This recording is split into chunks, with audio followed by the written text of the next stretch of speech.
Hello everyone. In this video we are going to discuss project structure of Android Studio. As you can see, when we create a new project, Android Studio by default creates a bunch of directories and files for us. And it's very important to understand the basics of these directories and overall structure before we jump into the code and start making real world projects. So let's get started. As you can see, uh, we have two main root directories, which is app and Gradle scripts. On the top you can see this is project view. By default it is Android. The most popular are the project and Android views. If I select the project one, you can see the directory structure looks like this, and I am not fan of this directory structure, so I will stick to the Android one. And if I expand this, it looks more concise and clean. So always select this Android view for project structure. So let's discuss the first directory, which is app. If I expand this, you can see it has four subdirectories. The first one is manifests. It just contains one file, which is Android manifest.xml. To give an overview, basically all the permissions we use in our application, for example camera, external storage, location, we need to set those permissions here in this file. Also all the activities, services, broadcast receivers and components like that which needs to be registered to be used, those are registered here in this file. So that's pretty much for this file for now. Let's close it and move to the next one. The other directory is Java. It has three subdirectories. The first one is the main working area. We put all our coding files, the Kotlin or Java files here in this directory. As you can see, it already have a file which was for our main screen, which was auto-generated by Android Studio.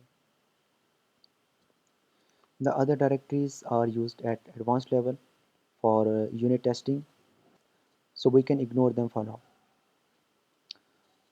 The other folder is Java generated, which is basically the code which is auto-generated by Android Studio, and we do not need to worry about it. So let's collapse this. The next one is res. The res stands for resources. Basically all the resources which we are going to use in our project, graphics, images, icons, music files, some sort of font files, all those resources are put in the res directory. The first one is drawable. All the graphics, icons, images we put in this folder. The second one is layout.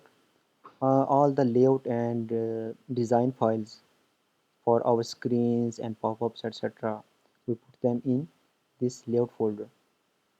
The next one, MIP map, is particularly for the home screen or the launcher icon of our application.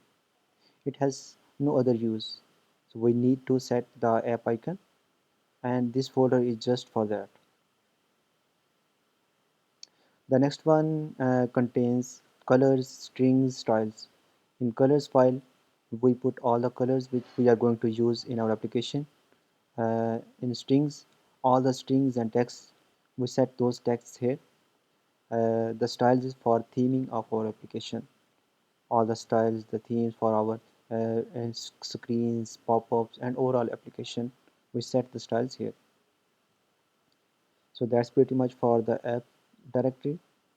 Let's expand the next one.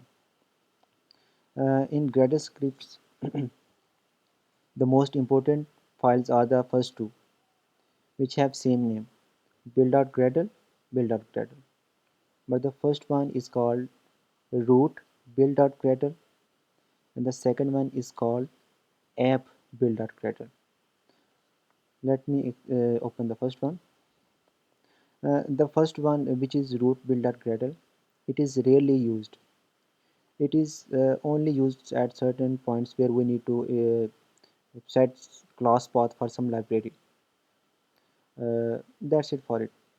Let's close it. The second one, which is app builder Gretel, is oftenly used. You can see we set minimum SDK version of our application here. We set version code, version name of our app, which is used when we upload our app to the Play Store. The most important section in this file is the dependencies section, where we put all the libraries and the external codes of other developers, the dependencies here. For example, we are going to make a QR scanner app.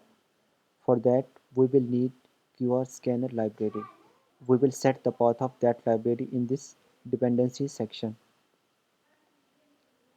After the project will compile, that dependency, that library or external code of some other developer will become part of our app, and we can use that code in our app to make things easier for us. The other files,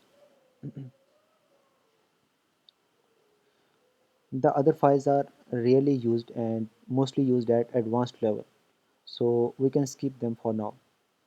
So that's pretty much for this lecture. I hope you enjoyed this video, and don't forget to subscribe my channel for the latest videos I will be uploading. Thanks for watching.